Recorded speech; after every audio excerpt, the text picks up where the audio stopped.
ايه ازيكم يا شباب، عاملين ايه؟ انا سيف من قناه سيف جيمز، ورجعت لكم بفيديو جديد. الفيديو ده يا شباب المفروض ان احنا هنصور الريفيو عن الفلاي تور او الفلاي نوفا برو. المفروض ان اللي انا بقوله كوره كده صغيره بيكون جواها مروحه، والمروحه دي بتنور، بنحذفها ترجع لنا تاني وبتطير عادي بس من غير سنسور. اهيت العلبه بتاعتها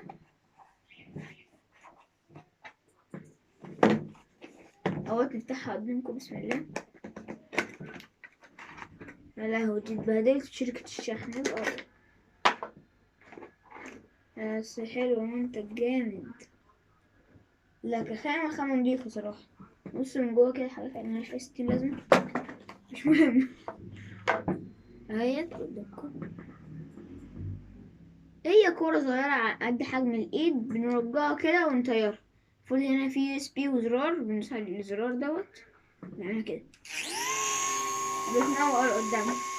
نحدفها كده تروح نازلة تاني، نرجعها تاني. بص بتنور النور ده، نرجعها تنور نور تاني، وبعدين نرجعها تطفي. شغال تاني، لا يا اسكت يا شباب. اهي نحط النور ده، اهي الطيارة تروح طفي، الطيارة تروح طفي. يبقى عادي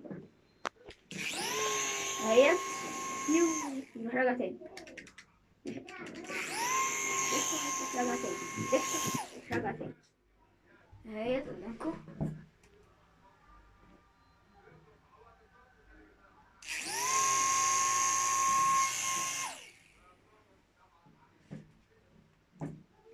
يا رب يكون الفيديو عجبكم، يا رب ما تنسوش زر اللايك والاشتراك يا شباب. ولو عايزين تعرفوا انا جبتها منين وسعرها كام، اكتبوا لي تحت في التعليقات. وسلام.